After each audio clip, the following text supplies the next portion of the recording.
Capítulo 165. Quien se encuentra en desventaja, no tiene escrúpulos en sus métodos. 8 de enero, año 2 del nuevo calendario.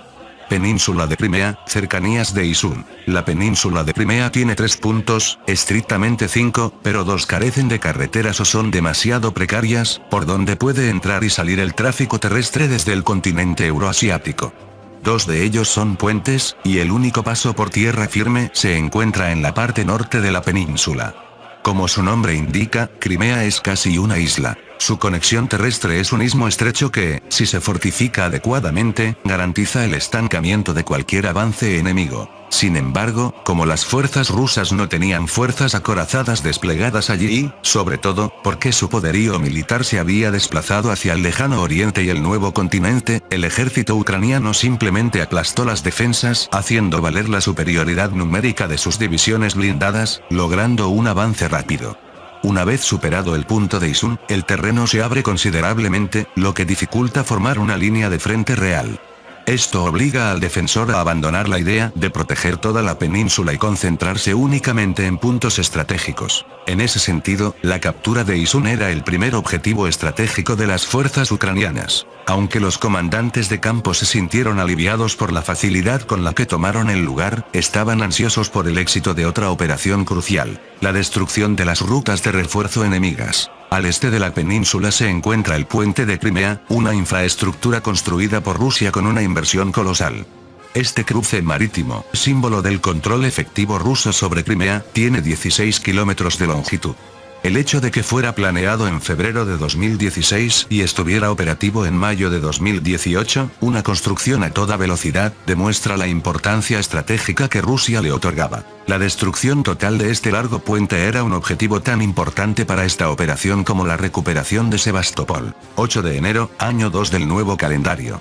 Estrecho de Kerch, puente de Crimea. Hasta ese momento, la invasión ucraniana de Crimea y el este de Donetsk, al haber ocurrido en plena madrugada, no era de conocimiento público general, salvo en el frente. Aún así, algunos ciudadanos rusos intentaban evacuar presa del pánico, por lo que el tráfico en el puente de Crimea era inusualmente alto para esa hora. Un gran semirremolque circulaba por la parte de la calzada del puente. Era un vehículo logístico civil de aspecto común, pero de repente, la conexión entre el tractor y el remolque se soltó, provocando que la parte trasera volcara estrepitosamente. De haber sido solo eso, se habría catalogado como un accidente de tráfico por falta de mantenimiento o error de conexión. Pero, en el mismo instante en que el remolque se soltaba, el tractor aceleró y se dio a la fuga. Los vehículos que venían detrás tuvieron que frenar en seco. De ellos bajaron conductores confundidos, algunos gritando quejas ante el camión volcado, otros sin saber qué hacer. Pero aquello no duró mucho. El remolque volcado estalló en una explosión masiva que hizo colapsar una sección del puente hacia el mar. 8 de enero, año 2 del nuevo calendario. Aguas al sur del estrecho de Kerch. Operación confirmada como exitosa. El hombre que observaba el puente de Crimea con binoculares desde el puente de mando de un pequeño carguero reportó la situación. Procederemos con el plan de acción inicial. Los movimientos de la tripulación eran claramente los de militares entrenados, aunque el barco, por donde se lo mirara, parecía un carguero civil. De hecho, hasta hace pocos días se había utilizado para transporte comercial, por lo que identificarlo como un buque de operaciones especiales del ejército ucraniano era imposible sin inteligencia previa. Era un pequeño portacontenedores de cabotaje. La cantidad de contenedores que transportaba no era grande, pero el problema era su contenido. Apertura de escotillas. Iniciar despliegue de drones. Apenas se abrieron las escotillas de los contenedores, varias aeronaves fueron liberadas. Aunque se clasificaban como grandes dentro de la categoría de drones multirotor civiles, eran mucho más pequeños que un helicóptero. Volaban a baja velocidad y a una altura que los hacía invisibles para el radar ruso.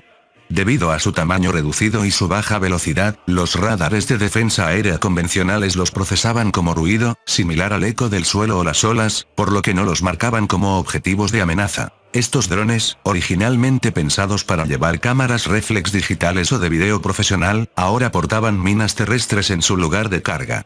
El objetivo era sembrar explosivos en la calzada para dificultar las labores de reparación del puente. Preparación de las embarcaciones de carga. Preparándose para el lanzamiento en ambos costados. En los pescantes donde normalmente irían botes salvavidas, se ocultaban embarcaciones autónomas, USV, disfrazadas de botes de rescate, cargadas hasta el límite con explosivos. Su objetivo era impactar contra los pilares del puente de Crimea para destruirlos y hacer imposible cualquier labor de restauración. Se optó por esto porque, a diferencia de la ruta terrestre principal, el tráfico de barcos en el estrecho de Kerch es limitado y la armada rusa mantiene vigilancia constante, por lo que los ataques contra la estructura del puente se consideraban de baja tasa de éxito. USV lanzados. Entendido, nos retiraremos ahora. Su misión terminaba al soltar los drones y las USV. Como estos dispositivos volaban y navegaban de forma autónoma usando GPS hacia sus objetivos preestablecidos, no tenían motivo para quedarse. Capitán, hay un dragaminas de la armada rusa por la Amura de babor. ¿Qué hacemos? Estar allí significaba que era un buque de escolta del puente. Si lograban atraer su atención hacia ellos, la probabilidad de que las USV impactaran los pilares aumentaría drásticamente. El capitán dudaba. Sin embargo, en caso de combate, el oponente era un buque de guerra entrenado y ellos eran un carguero requisado hecho pedazos. No tenían oportunidad de ganar un intercambio de fuego directo. La iniciativa es la clave. Ese fue el método que eligió el capitán. 8 de enero, año 2 del nuevo calendario. Aguas al sur del estrecho de Kerch, dragaminas de la armada rusa. Capitán, sobre ese barco. El oficial de guardia le habló mientras observaba la pantalla del radar.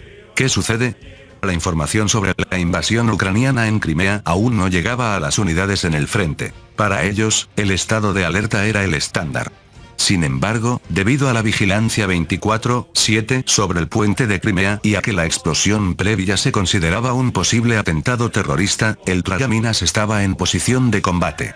Como estuvo anclado un buen rato, nos pareció sospechoso y lo vigilamos.